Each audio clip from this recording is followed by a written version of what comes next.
যেদিন এই রান্নাটা করি সেদিন মাছ মাংস কিছুই লাগে না, এতটাই টেস্টি হয়। এক থালা ভাত এটা দিয়ে খাওয়া হয়ে যায়। এই রান্নাটা করার জন্য কড়াইতে নিয়ে নিলাম 7 থেকে 8 টেবিল চামচের মতো সরিষার তেল।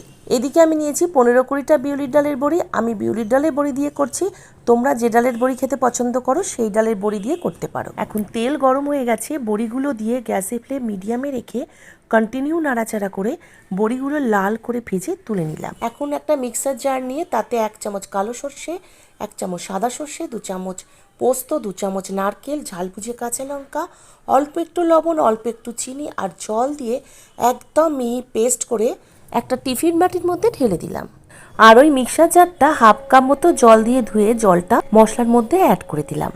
এবার ওই মশলার মধ্যে দিলাম একটা কুচনো টমেটো, ঝাল বুঝে কাঁচা লঙ্কা, 1/2 চামচ হলুদ গুঁড়ো, স্বাদ মতো লবণ আর ভেজে রাখা বড়িগুলো দেবার পর এখানে বড়ি ভাজার সম্পূর্ণ তেলটাই ঢেলে দিতে হবে, কারণ এখানে কিন্তু একদম কাঁচা সর্ষের তেল ব্যবহার করা যাবে না।